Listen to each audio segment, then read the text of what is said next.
ನಮಸ್ಕಾರ ಎಲ್ರಿಗೂ. ನೀವು ನೋಡ್ತಾ ಇದ್ದೀರಾ Mysuru V4 rider. So Arjun ಮೋಟರ್ಸ್ಗೆ ಯಾಕಪ್ಪ ಬಂದಿದ್ದೀವಿ ಅಂತ ಅಂದರೆ, ಬೆಳಗ್ಗೆ ನಮ್ಮ ಡೆವಿಲ್ನ ಸರ್ವಿಸಿಗೆ ಬಿಟ್ಟಿದೆ. ಈಗ ಇಸ್ಕೊಬರೋಣ ಅಂತ ಬಂದಿದ್ದೀನಿ. ನಮ್ಮ ಯಮಹ R15 V4ದು 4ನೇ ಸರ್ವಿಸ್ ಇದು. 4ನೇ ಸರ್ವಿಸ್ಗೆ ಎಷ್ಟಪ್ಪ ಅಮೌಂಟ್ ಆಗುತ್ತೆ ಅಂತ ನೀವು ಕೇಳೋದಾದರೆ, ನೋಡಿ, 2300 ರೂಪಾಯಿನೋ ಹಾಕಿದ್ದಾರೆ. ಒಂದು ಹೆಚ್ಚು ಕಮ್ಮಿ ಆಗುತ್ತೆ ಅಂತ ಹೇಳಿದ್ದಾರೆ. 2300 ರೂಪಾಯಿ ಅಂತ ಲಿಸ್ಟ್ ಕೊಟ್ಟಿದ್ದಾರೆ. ಈಗ ಇಸ್ಕೊಬೇಕು ಬಂದಿದ್ದೀನಿ. ಒಳಗೆ ಹೋಗ್ಬಿಟ್ಟು ನೋಡೋಣ ಏನೇನು ಮಾಡ್ತಿದ್ದಾರೆ ಅಂತ. ಒಳಗೆ ಬಂದೆ, ನೋಡ್ತಾ ಇರ್ಬೋದು ಎಲ್ಲ ಬೈಕ್ಗಳನ್ನೆಲ್ಲನೂ ಸರ್ವಿಸ್ ಮಾಡ್ತಾಯಿದ್ದಾರೆ. ಅವರೇ ಟೆಕ್ನಿಷಿಯನ್ಸ್ಗಳೆಲ್ಲ ಇದು ಮಾಡ್ತಿದ್ದಾರೆ. ನನ್ನ ಬೈಕ್ ಮಾತ್ರ ಕಾಣಿಸ್ತಿಲ್ಲ, ಎಲ್ಲಪ್ಪ ಹೋಯ್ತು ನಮ್ಮ ಡೆವಿಲು ಅಂತ ಹುಡುಕೋ ಟೈಮಲ್ಲಿ ಒಳಗೆ ಹೋಗ್ಬಿಟ್ಟು ನೋಡೋಣ ಅಂದ್ಬಿಟ್ಟು ಒಳಗೆ ಬಂದೆ.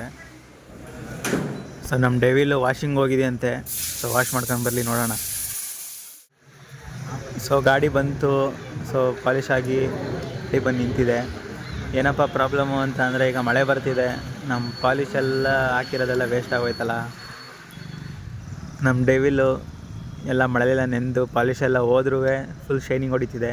ನೋಡ್ಬೋದು, ನೋಡ್ತಿದ್ರೆ ಹಂಗೆ ನನಗಂತೂ ತುಂಬ ಲವ್ ಇದ್ರ ಮೇಲೆ. ನೋಡಿ, ನಮ್ಮ ಡೆವಿಲ್ದು ಸರ್ವಿಸ್ ಬಿಲ್ ಬಂದು 2300 ರೂಪಾಯಿ ಪ್ಲಸ್ 80 ರೂಪಾಯಿ ಇದಕ್ಕೆ ತೊಗೊಂಡ್ರು ಪಾಲಿಷ್ಗೆ ಅಂತ. ಪಾಲಿಶ್ ಎಲ್ಲ ವೇಸ್ಟ್ ಆಯಿತು ಮಳೆ ಬಂದು. ನಮ್ಮ ಡೆವಿಲ್ನ ಯಾರಿಗೆ ಇಷ್ಟಪಡ್ತೀರಲ್ಲ ಲೈಕ್ ಮಾಡಿ, ಶೇರ್ ಮಾಡಿ, ಸಬ್ಸ್ಕ್ರೈಬ್ ಮಾಡ್ಕೊಳ್ಳಿ.